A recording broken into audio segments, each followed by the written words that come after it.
بسم اللہ الرحمن الرحیم۔ السلام علیکم ناظرین۔ ایک دفعہ مکیش امبانی کے والد کا جام نگر سے رکشے پر بھٹنڈا جانے کا اتفاق ہوا۔ ان دنوں وہ اتنا زیادہ مشہور نہیں ہوا کرتے تھے اور نہ ہی سوشل میڈیا کا دور تھا۔ وہ کہتے ہیں کہ رکشے والا شکل و صورت سے مسلمان نوجوان نظر آتا تھا۔ اس نے گاڑی کے شیشے پر ایک سپیکر لگایا ہوا تھا، ساتھ میں دلیپ کمار کی تصویریں، راج کمار کی تصویریں اور محمد رفیع صاحب کے پوسٹر بھی لگائے ہوئے تھے۔ شیشے کے ایک سائڈ پر بڑا سا لکھا تھا کہ یہ میری ماں کی دعا کا نتیجہ ہے۔ یہ دیکھ کر میری ہنسی جاری ہو گئی۔ میں نے اس سے پوچھا کہ رکشہ چلانے کو ماں کی دعا کا نتیجہ بتا رہے ہو؟ کیا رکشہ چلانا اتنی بڑی فضیلت ہے؟ مجھے تمہاری اس بات کی سمجھ نہیں آئی۔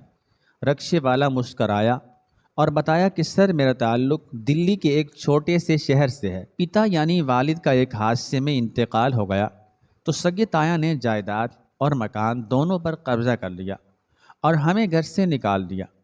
میری والدہ اور ہم 6 بھائی بہن، جن کو کچھ سمجھ نہیں آ رہا تھا کہ ہم کہاں جائیں گے۔ ماں ہمیں اپنے بھائی کے گھر بمبئی لے گئی، مگر ماموں نے اپنی بیوی کے پریشر پر ماں سے معذرت کر لی اور یوں ہم ماموں کے گھر سے بھی نرمی سے نکال دیے گئے۔ ساتھ والے محلے میں ایک کمرہ کرائے پر لیا اور میری ماں نے لوگوں کے گھروں میں کام کرنا شروع کیا۔ دن کو وہ لوگوں کے گھروں میں کام کرتی اور شام کو واپس گھر آ کر کبھی رات کو تو کبھی فجر کے وقت سلائی کڑھائی کر کے ہمیں پالنا شروع کیا۔ چاہ کر بھی تعلیم حاصل کرنے کا تو ہم دور سے بھی سوچ نہیں سکتے تھے، لہٰذا چھوٹی عمر میں ہی روزگار کی تلاش میں کبھی ادھر تو کبھی ادھر دھکے کھائے۔ کبھی کوئی دہاڑی لگتی، کبھی نہ لگتی۔ صبح کام پر جاتے اور بعض دفعہ شام کو بالکل خالی ہاتھ واپس لوٹتے۔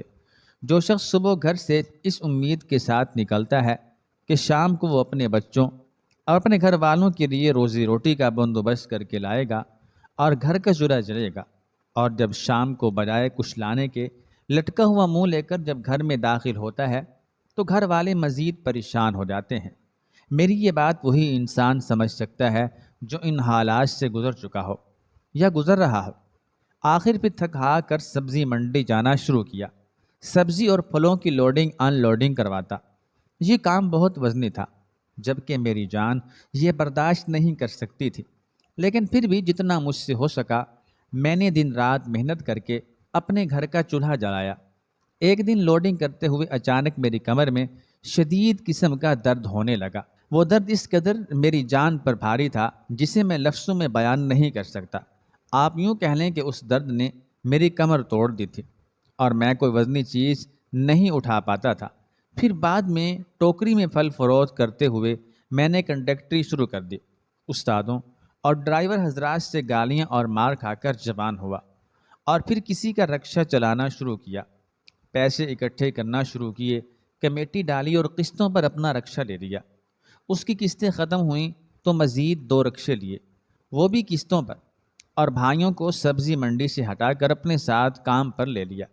تینوں مل کر کمانے لگے۔ والدہ سے سلائی مشین چھڑوائی، چھوٹے بھائی کو اسکول پڑھایا، جو ہم نہ بن سکے پڑھا لکھا انسان بنانے کی اسے کوشش کی۔ بھائی نے MBA کر لیا اور بینک میں ایک اچھی جاب ملی، اور یہ الگ بات ہے کہ اس نے ہم سب کو بتائے بنا ہی اپنی من مرضی سے ایک دن ہندو مینیجر سے شادی کر لی اور ہم سے الگ ہو گیا۔ اس بات کا ہمیں بہت افسوس ہوا۔ چند دن گھر کا ماحول بھی بہت خراب رہا، لیکن ایک دن وہ اپنی بیگم کے ساتھ گاڑی میں جا رہا تھا تو گاڑی خراب ہو گئی۔ اس نے رکشے والے کو روکا۔ اتفاق سے وہ رکشے والا میں ہی تھا۔ میں نے اپنا منہ کپڑے سے ڈھانپ لیا۔ وہ اپنی بیگم کے ساتھ میرے رکشے میں سوار ہوا۔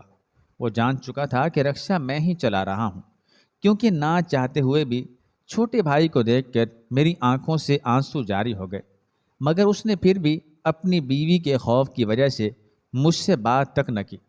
6 ماہ بعد اس کی صورت دیکھنے کو ملی تھی۔ ہم تینوں ہی رکشہ چلاتے ہیں۔ اسی کمائی سے ہم نے 2 بہنوں کی شادی بھی کی۔ میرے 3 رکشے مزید ہیں جو میں نے کرائے پر دے رکھے ہیں۔ ایک ٹاؤن میں اپنا ایک چھوٹا سا گھر بھی لے لیا ہے۔ والدہ نے اپنی پسند سے میری شادی کی۔ ہم سب بھائی اکٹھے رہتے ہیں۔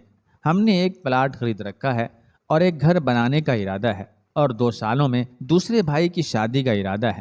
امبانی صاحب کہتے ہیں، میں نے اس سے کہا کہ اگر یہ بھائی بھی شادی کرانے کے بعد الگ ہو گیا اور پہلے تمہارے بینک والے بھائی کی طرح شکل دکھانے سے بھی گیا تو کیا بنے گا؟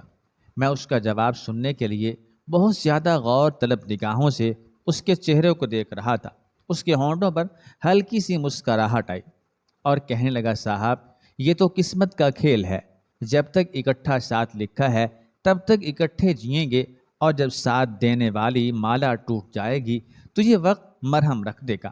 میں نے اس بارے میں کبھی نہیں سوچا، کیونکہ والدہ ساتھ رہتی ہیں، اس لیے ان کی دعائیں ہر وقت میرے ساتھ ہیں۔